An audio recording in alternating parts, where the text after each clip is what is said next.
Good evening from Washington. I'm Laura Ingraham. Thanks for joining us tonight. In the wake of Tuesday's terror attack in New York City, the issue of chain migration is rapidly becoming one of the biggest issues facing America. The process seems so kind and is often framed as family-oriented immigration. When one immigrant comes into the country, he or she later brings in his family members. But this process very quickly increases the number of immigrants living in the United States. Get this. A report from the Center for Immigration Studies says that 61% of immigrants admitted to the United States in the last 35 years are here due to chain migration. 61%, that's 20 million people. The issue has become even hotter following our exclusive interview with President Trump last night. I asked him whether any deal with Congress to allow so-called dreamers to stay in the United States legally, whether it should address the issue of chain migration. You talked about E-Verify, building the wall, chain migration, which is a huge problem. All of those things are happening. Chain migration. Is that going to be part of any DACA deal? So if the Democrats want dreamer help, they're going to have to do. They're going to have to do E-Verify chain migration. Sure. Chain migration is one of the most important things that most people. Is that a requirement for you? Until yesterday, most people never heard of chain migration. I gave a form of a press conference and I started talking about chain migration. And this horrible animal, he's an animal as far as I'm concerned, 23 people have touched him, maybe came in because he was in, and he was only in with a green card, supposedly. But chain migration, where his whole family comes in, his mother can come in, his father, his grandmother, everybody comes in. Chain migration is a disaster for this country, and it's going to end. Now, I've been talking about it for a while, but I think the public, until yesterday, probably never heard about chain migration. Well, the Republicans didn't want to touch it for a long time. You've held up a mirror to what the Republicans weren't doing. They're touching it now. It's become a very, very strong point right now. Will it be part of a dreamer deal, a DACA deal? It'll be part of a DACA deal. DACA's a lot different than dreamer. I mean, for the deferred action for childhood arrivals, will you require that if any amnesty talks will require chain migration to end? I don't think any Republican would vote for anything having to do with leaving chain migration. Chain migration is a disaster for this country. Joining us now for reaction from Fort Worth, Texas, is immigration attorney Francisco Hernandez, a dual citizen of Mexico and the United States. Fernando, great to see you. Tell us why chain migration is something that should be continued, even given the numbers. Fernando, we're seeing 61% of all new immigrants in the United States come from this process of chain migration. That's because there's no such thing as chain migration. It's called family-based immigration, and that's the only thing we have in the United States. There's two honor students, Majid and Viola. They will agree if we could just remove the politics from immigration. It's just the law of supply and demand. If there are jobs that are going to come, there is no such thing as chain migration. Nobody's ever heard of it before this week. Well, it's family-based petition. Okay, well, this is what it is. I'll explain it to you. When an individual comes into the United States, this is a fact, this is, according to U.S. statistics, when an individual comes into the United States on a green card, his family members you don't come in with a green card. I will finish. You don't come in with a green card. You have to come in with a visa. He becomes a permanent legal resident of the United States. That's what a green card is. You ultimately get a green card. So when he comes into the United States, the permanent legal resident. Sweetheart, let me just finish, okay? And then you can make your salient point.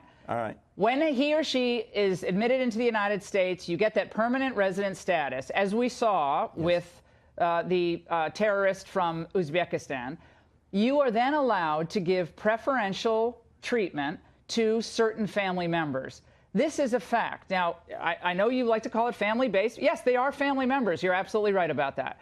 However, this sheer number of people results in a very difficult thing for both, number one, assimilation, number two, proper vetting, number three, a strain on social services in the United States. No strain on social services, because most of the people coming in are lower skilled labor who obviously are competing with lower skilled American labor, which is our first responsibility. That is just so wrong. That is just wrong, Miss Ingram. Okay, you know better. You know better because you have make the children. argument. I'm waiting. I'm all ears. Because there's only one degree of consanguinity. It doesn't, for a brother to bring a brother is like 18 years for it to come. It's not like a mass influx of immigrants because chain migration. There's no such thing as chain migration. Family-based petition, and that is what this country was built upon. No, the country. Actually, the country was not built upon family immigration into the United States. The country is founded on constitutional principles of liberty and justice for all, and that means liberty and freedom under the rule of law. Do you believe, Francisco, you're a dual citizen? By the way, if you had to choose right now, which country would you choose? America, baby. Yeah. All right, That's what I'm talking about. I don't get the Francisco, I don't get the whole dual citizen thing. I mean, I guess maybe if someone offered me dual citizenship, maybe I'd take it, but I don't really understand My children have a European Union citizenship. That means that American Airlines could hire them. Yeah, 3 there, European Union citizenship. Wow. That means they could go to work. You Absolutely. have 3 countries that you're citizens. Oh, wow. No, pretty... Dutch, Mexican, and United States, yes. Wow, you hit the lottery there. But do you think that people have a universal... Do you think individuals have a universal right to enter the United States?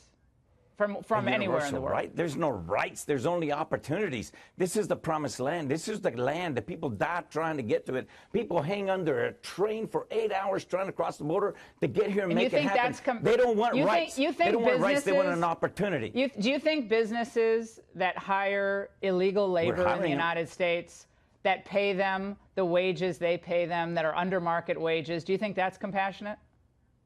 Well, that's why we need immigration reform. Yes. Look, they're coming here. That's obviously not compassionate.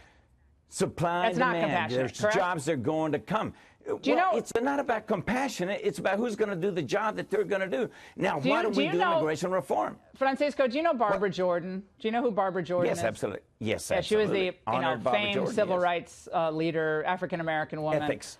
She gave one of the most important speeches on immigration.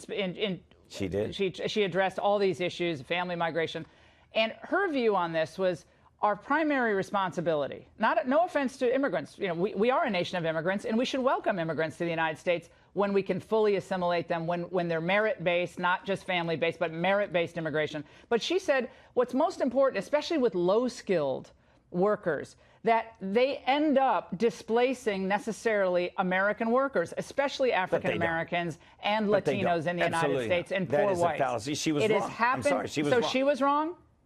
She was wrong. Absolutely, she was not wrong. So who do you think did all these jobs before we had an influx of illegal immigrants in the United States? Who did these jobs? Magicians? That was before. Elves? Oh, my goodness. That was because we created a void, a vacuum with the war on poverty in the late 60s, where we guaranteed in this country a minimum standard of living. But you know what? We created a vacuum for these low-skilled and high-skilled. Why is it fair? It's not easy. Yeah. Why should we in the United States, Francisco, take if it's the best and the brightest coming to the United States, why should we take the best and the brightest from other countries who clearly need their work and their help in their home countries? Well, we sure wanted Albert Einstein, didn't we, Miss Ingram? We'll take Albert Einstein. That was merit. We stole that was merit. That's merit-based. I was being facetious. But you know what? It was more vocational-based than merit-based because he knew how to do it, and we loved him. So, yes, we're a nation of immigrants. Come on, guys. Let's do immigration reform. Don't be chicken, Congress. I agree, President Trump. Do you think, Congress is chicken. What deportation do you favor? Like, what kind of deportation? Only, like, violent criminals? Or should anyone else be deported from the United States? Let's come up with a definition. Tell me what the ticket costs to live in this country. Pay your bills, pay your taxes, support your family. Don't commit crimes. You get to stay. I have a question for you. If someone immigrates into the United States, do you think a family sponsor should be financially responsible for them so the U.S. taxpayer isn't? Absolutely. Absolutely. Yes. So you would agree to that? Nothing wrong with that. On a Friday, but you know we can agree. We have never collected one single financial sponsor. Not one ever. Isn't that ridiculous? Tafshin Malik, or whatever her name is, from the San Bernardino. Remember her, the San Bernardino oh, yeah, absolutely. Wife came in on a fraudulent, it was a different type of thing. It was an engagement visa, but it was totally fraudulent. And it had nothing to do with chain immigration. Well, we're going to find out more from Mr. Saipov and how many family members and other associates he helped bring into the United States. We're going to confirm that 23 statistic or get the right statistic. But we appreciate you joining us very much on this Friday. Thank you so much.